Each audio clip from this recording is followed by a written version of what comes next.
Oke, baik, selamat malam Bapak. Selamat malam teman-teman sekalian. Selamat malam juga buat siapapun yang baik secara sengaja maupun tidak sengaja untuk menyaksikan video ini.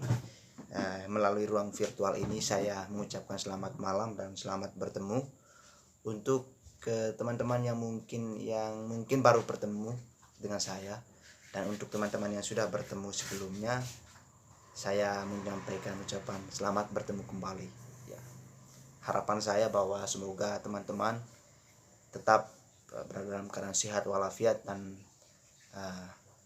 apa yang menjadi harapan, cita-cita, dan semua impian serta upaya itu selalu diberkati dan mendapat hasil sesuai dengan harapan kita semua. Oke teman-teman, pada kesempatan ini saya membuat satu video lagi, video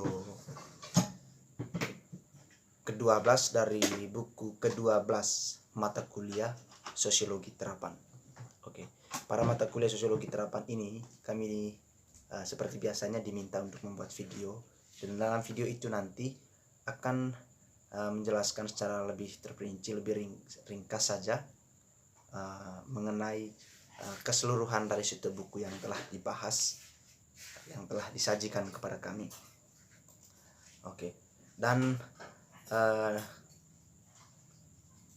satu buku itu nanti kami diminta untuk mencoba mereduksi seluruh pembahasan itu ke dalam suatu penjelasan yang masif dan sistematis, supaya nanti kemudian saya dan teman-teman itu mendapat betul-betul dia punya poin, ya. Dia akan memperoleh poin di sana dari satu buku yang dibahas.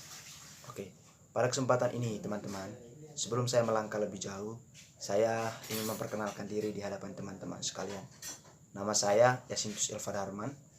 Saya mahasiswa sosiologi kelas A dan semester 7. Saya itu mahasiswa dari kampus Universitas Nusa Cendana, Kupang. Oke. Pada kesempatan ini teman-teman, saya pertama-tama mesti memberikan sebuah apresiasi. Dalam pembuatan video-video sebelumnya juga saya seringkali memberikan sebuah apresiasi terhadap satu metode pembelajaran semacam ini, karena bagi saya memang ini adalah sebuah metode yang langka, ya, langkah dalam artian tidak semua orang menerapkan sebuah sistem semacam ini atau sebuah pola yang semacam ini. Nah, di tengah kondisi kita saat ini yang tengah dihantam oleh COVID-19, nyaris dalam setiap aspek kehidupan kita itu sebetulnya mengalami degradasi, ya. Mengalami degradasi akibat dihantam oleh eksistensi COVID-19. Ya. Akhirnya kemudian tidak ada satupun aspek yang luput, termasuk aspek pendidikan ini. Sehingga di tengah kondisi yang semacam ini, di tengah degradasi semacam ini, saya rasa dengan menggunakan metode ini itu setidaknya bisa mengurangi atau bisa mengatasi degradasi itu, atau kita berada dalam tetap mengalami sebuah kemajuan menurut saya. Karena dalam proses pembuatan video ini itu budaya literasi itu betul-betul dibangun di sana. Budaya literasi ini kemudian itu menjadi landasan yang paling mendasar dalam upaya untuk menciptakan iklim kualitas mahasiswa yang betul-betul memiliki sebuah kemampuan yang cemerlang. Ya. Saya rasa tidak lebih dari budaya literasi, dan dalam budaya literasi ini akan diterapkan oleh kami sebagai mahasiswa dalam proses pembuatan video ini. Ada unsur kekritisan di sana, karena di situ nanti akan diminta untuk menentukan mana yang menjadi poin penting dari penjelasan ini, supaya teman-teman dapat memperoleh menemukan sebuah hasil yang betul-betul ringkas, padat, dan cukup jelas. Oke teman-teman sekalian, itu hanya kurang lebih sebuah apresiasi yang layak untuk diangkat, layak untuk diacungkan, sebab menurut saya ini sebuah langkah yang sangat menarik dan sangat efektif dalam upaya pengembangan kualitas mahasiswa di tengah pandemi COVID-19. Di dalam kesempatan ini teman-teman, saya nanti akan mengajak teman-teman untuk melihat beberapa slide yang telah saya buat untuk saya subsidikan kepada teman-teman sebagai hasil dari jalan pikiran saya untuk melihat kira-kira apa yang menjadi substansi dari satu buku yang berjudul Informasi Masyarakat. Begitu ya. Ini berbicara tentang informasi dalam sebuah masyarakat. Tentu berbicara tentang informasi masyarakat, kita pasti akan berbicara tentang sebuah sarana yang dibangun, ya.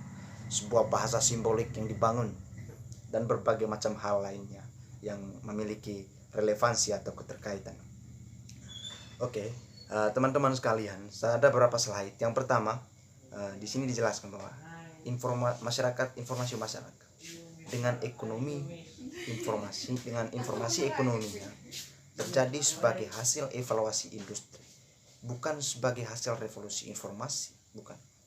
Meskipun merupakan masyarakat kapitalistik yang sama dengan nilai-nilai yang sama, fokus pada informasi meningkatkan kognisi pengetahuan manusia dan mengubah masa depan umat manusia dan lingkungannya, terutama infrastrukturnya, dan mungkin membawa perubahan dalam nilai-nilai kemasyarakatan.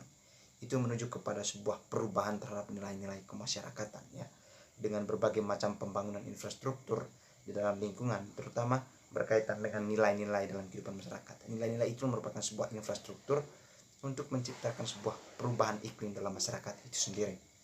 Oke, yang berikut teman-teman, saya juga mengajak untuk melihat slide berikut. Di sini dijelaskan bahwa informasi masyarakat mensyaratkan bahwa proses kognisi manusia tidak lagi terbatas pada reduksionisme.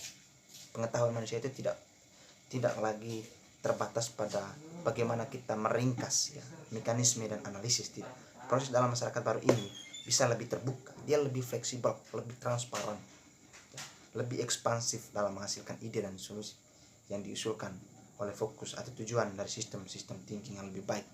Ya, semuanya ini kan tidak terlepas dari sebuah sarana. Misalnya teknologi itu memberikan sumbangsi pasti yang cukup tinggi dalam upaya untuk menghasilkan sebuah ide, ya, sebuah ide yang lebih baik, ya, karena di sana ada unsur transparansi, ada unsur keterbukaan dan lebih ekspansif, gitu. Kemudian teman-teman sekalian, di dalam slide berikutnya juga berbicara tentang perkembangan media yang kuat dalam masyarakat informasi, khususnya teknologi informasi komunikasi yang interaktif, memfasilitasi komunikasi pesan seseorang. Dia memfasilitasi komunikasi pesan seseorang. Ini mungkin mengarah pada demokrasi partisipatif yang harus menjamin akses yang sama ke kekuasaan dan hak untuk memutuskan nasib seseorang. Nah, ini menarik teman-teman. Di sini kita bisa melihat sebuah titik terang dari penjelasan ini, bahwa perkembangan media yang kuat eksistensinya dalam kehidupan masyarakat, khususnya teknologi informasi dan komunikasi, itu sebetulnya perkembangan media yang kuat dalam masyarakat informasi itu memfasilitasi komunikasi. Eksistensi media yang kuat itu memfasilitasi komunikasi seseorang, komunikasi sosial dalam kehidupan bermasyarakat, ya. Jadi kita bisa dalamnya itu bisa menciptakan ruang interaksi, interaksi virtual, dan dapat menjalin sebuah hubungan interaksi yang lebih fleksibel dan transparan, ya. Dan di sini dijelaskan ini mungkin mengarah pada demokrasi partisipatif. Ada demokrasi partisipasi, kebebasan berpartisipasi, equality and freedom, kebebasan dan persamaan di dalam ruang virtual, di dalam media itu sendiri, dalam menjalin sebuah hubungan sosial, menjalin sebuah interaksi sosial, komunikasi sosial yang lebih transparan, lebih fleksibel, dan sangat akuntabel di dalam arah mencari hubungan di tengah masyarakat itu sendiri. Kemudian teman-teman, saya mengajak lagi untuk melihat satu slide, bahwa sosiolog memandang masyarakat informasi sebagai masyarakat impian yang memiliki nilai-nilai idealis. Dia melihat bahwa sosiolog itu memandang itu memandang masyarakat informatif sebagai masyarakat impian yang memiliki nilai-nilai idealis dan tangan bersih yang tidak terlibat dalam ekonomi material yang kotor. Teman-teman sekalian, saya rasa kurang lebih seperti itu yang menjadi intisari pembahasan kita. Saya pada kesempatan ini menyampaikan terima kasih dan selamat malam.